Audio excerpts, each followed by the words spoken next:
Hello दोस्तों, आप सभी का मेरे यूट्यूब चैनल में फिर से स्वागत है। और आज मैं मोक्षदा एकादशी की व्रत कथा सुनाऊंगी जो 14 दिसंबर को है।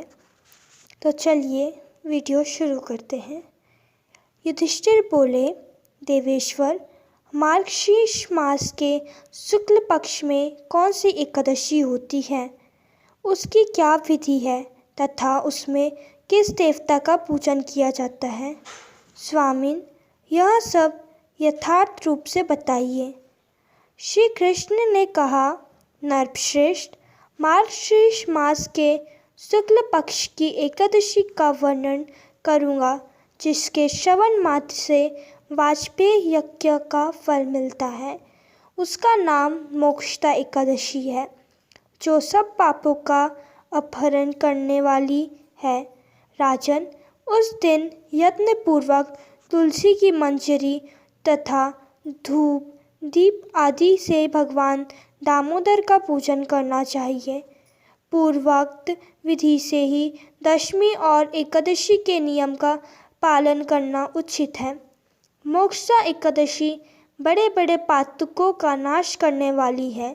उस दिन रात्रि में मेरी प्रसन्नता के लिए नृत्य, गीत और स्तुति के द्वारा जागरण करना चाहिए। जिसके पितर पापवश नीच योनि में पड़े हो, वे इस एकादशी का व्रत करके इसका पुण्य दान अपने पितरों को करें तो पितर मोक्ष को प्राप्त होते हैं। इसमें तनिक भी संदेह नहीं है। पूर्व काल की बात है, वैष्णवों से विभूषित परम रमणीय चंपक नगर से वेखानस नामक एक राजा रहते थे। वे अपनी प्रजा का पुत्र की भांति पालन करते थे।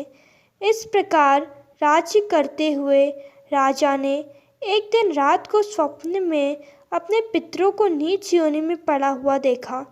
उन सबको इस अवस्था में देखकर राजा के मन में बड़ा विस्मय हुआ और प्रातःकाल ब्राह्मणों से उन्होंने उस स्वप्न का सारा हाल कह सुनाया। राजा बोले, ब्राह्मणों, मैंने अपने पितरों को नरक में गिरा हुआ देखा है। वे बारंबार रोते हुए मुझे यूँ कह रहे हैं कि तुम हमारे तनुज हो, इसलिए इस नरक समुद्र से हम लोगों का उद्धार करो। द्विजवरों, इस रूप से मुझे पितरों के दर्शन हुए हैं। इससे मुझे चैन नहीं मिलता। क्या करूं, कहाँ जाऊं? मेरा हृदय रुधा जा रहा है। द्विजोत्तमों, वह व्रत, वह तप और वह योग जिससे मेरे पूर्वज तत्काल नरक से छुटकारा पा जाए, बताने की कृपा करें। मुझ बलवान तथा साहसी पुत्र के जीते जी मेरे पिता माता घोर नरक में पड़े हुए हैं, अतः ऐसे पुत्र से क्या लाभ है? ब्राह्मण बोले, राजन, यहाँ से निकट ही पर्वत मुनि का महान आश्रम है। वे भूत और भविष्य को भी ज्ञाता है। नरश्रेष्ठ, आप उन्हीं के पास चले जाइए। ब्राह्मणों की बात सुनकर राजा वेखानस शीघ्र ही पर्वत मुनि के आश्रम पर गए और वहाँ उन मुनिश्रेष्ठ को देखकर उन्हें दंडवत प्रणाम करके मुनि के चरणों का स्पर्श किया। मुनि ने भी राजा से राज्य के 7 अंगों की कुशलता पूछी। राजा बोले, स्वामिन, आपकी कृपा से मेरे राज्य के 7 अंग सकुशल है, किंतु मैंने स्वप्न में देखा है कि मेरे पिता नरक में पड़े हैं। अतः बताइए कि किस पुण्य के प्रभाव से उनका वह से छुटकारा होगा।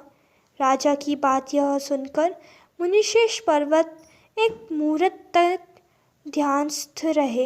इसके बाद वे राजा से बोले, महाराज, मार्गशीर्ष के शुक्ल पक्ष में जो मोक्षदा नाम की एकादशी होती है, तुम सब लोग उसका व्रत करो और उसका पुण्य पितरों को दे डालो। उस पुण्य के प्रभाव से उनका नरक से उद्धार हो जाएगा। भगवान श्री कृष्ण बोले, युधिष्ठिर, मुनि की यह बात सुनकर राजा पुनः अपने घर लौट आए। जब उत्तम मार्गशीर्ष मास आया तब राजा वैखानस ने मुनि के कथन अनुसार मोक्षदा एकादशी का व्रत करके उसका पुण्य समस्त पितरों सहित पिता को दे दिया। पुण्य देते ही क्षण भर में आकाश से फूलों की वर्षा होने लगी। वैखानस के पिता पितरों सहित नरक से छुटकारा पा गए और आकाश में आकर राजा के प्रति यत्र पवित्र वचन बोले, बेटा तुम्हारा कल्याण हो। यह कहकर वे स्वर्ग में चले गए।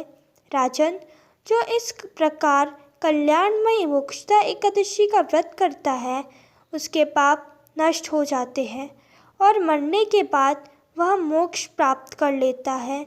यह मोक्ष देने वाली मोक्षदा एकादशी मनुष्यों के लिए चिंतामणि के समान समस्त कामनाओं को पूर्ण करने वाली है।